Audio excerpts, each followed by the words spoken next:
नमस्कार दोस्तों, स्वागत है आपका ब्रिजेश IQ हब पर। आज हम एक ऐसे गंभीर सवाल पर बात करेंगे जो अक्सर राजनीति और अंतर्राष्ट्रीय संबंधों की गलियारों में फुसफुसाया जाता है। क्या आज भी दुनिया के कई देश अमेरिका के इतने दबाव में हैं कि वो अपने स्वतंत्र फैसले नहीं ले पाते? क्या हम इसे एक तरह की आधुनिक गुलामी मान सकते हैं? आज का यही बड़ा सवाल है कि कौन से ऐसे देश हैं जो कि अपने फैसले स्वतंत्र तरीके से नहीं ले पाते हैं। साथ ही साथ हम इंडिया, ईरान, वेनेजुला और कनाडा पर भी बात करेंगे। तो चलिए समझने की कोशिश करते हैं। आधुनिक दौर में लोग किस तरह से दबाव बनाने की कोशिश करते हैं। पहला नाम ईरान। 1979 की इस्लामिक क्रांति के बाद से ईरान अमेरिकी दबाव का सबसे बड़ा प्रतीक बना हुआ है। आज के समय में आर्थिक निर्भरता, सैन्य गठबंधन, राजनीतिक शर्तें और संस्थागत दबाव ने देशों की स्वतंत्रता को प्रभावित कर रखा है। 1979 के अमेरिकी प्रतिबंधों ने ईरान की अर्थव्यवस्था को गंभीर रूप से प्रभावित किया है। इन प्रतिबंधों का मकसद है ईरान की तेल बिक्री रोकना, उसकी करेंसी को कमजोर करना और उसके परमाणु कार्यक्रम को रोकना। और उसी तरह से सऊदी अरब के तेल उत्पादन के फैसले अक्सर अमेरिकी की राय से प्रभावित होते हैं।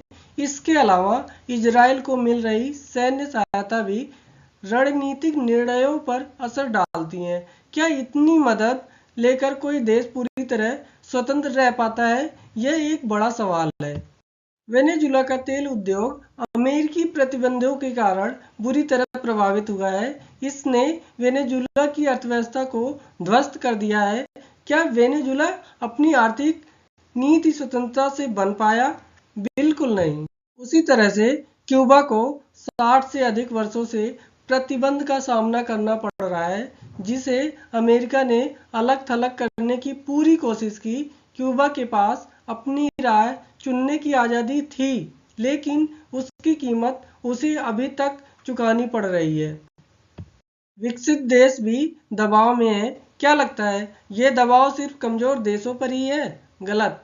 विकसित देश भी अछूते नहीं हैं। लाइक कनाडा और यूरोप। दबाव सिर्फ कमजोर देशों पर नहीं बल्कि विकसित देशों पर भी प्रभाव डालता है।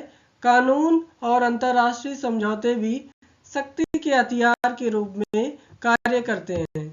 मेंग वांझू की गिरफ्तारी ने कनाडा को एक कठिन स्थिति में डाल दिया। अमेरिका ने आरोप लगाया कि मेंग ने हुआवे की सहयोगी कंपनी स्काईकॉम के साथ संबंधों के बारे में बैंकों को झूठ बोला, जो ईरान में व्यापार कर रही थी। क्या कनाडा के पास इस गिरफ्तारी से इनकार करने की स्वतंत्रता थी? कानूनी तौर पर शायद नहीं। उसे दो महाशक्तियों के बीच फंसना पड़ा। अगर बात करें जर्मनी और रूस के बीच गैस पाइपलाइन परियोजना का अमेरिका द्वारा विरोध किया गया, जिसके परिणाम स्वरूप संभावित प्रतिबंधों की धमकी दी गई।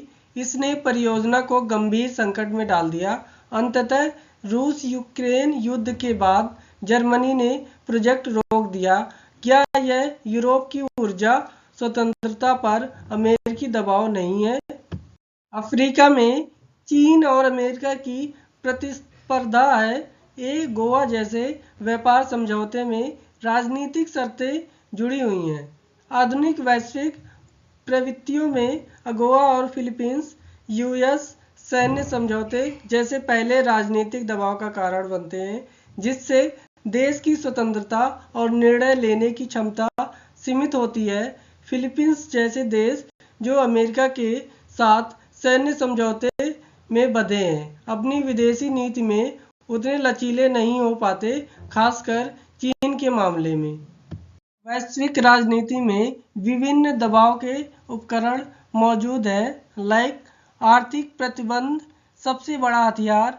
ईरान, वेनेजुला, रूस इसके शिकार हो चुके हैं। सैन्य गठजोड़ और सहायता। इजराइल, सऊदी अरब जैसे देशों पर काफ़ी प्रभाव पड़ा। अंतर्राष्ट्रीय संस्थानों पर प्रमुख IMF, विश्व बैंक में वोटिंग का पावर का इस्तेमाल करना।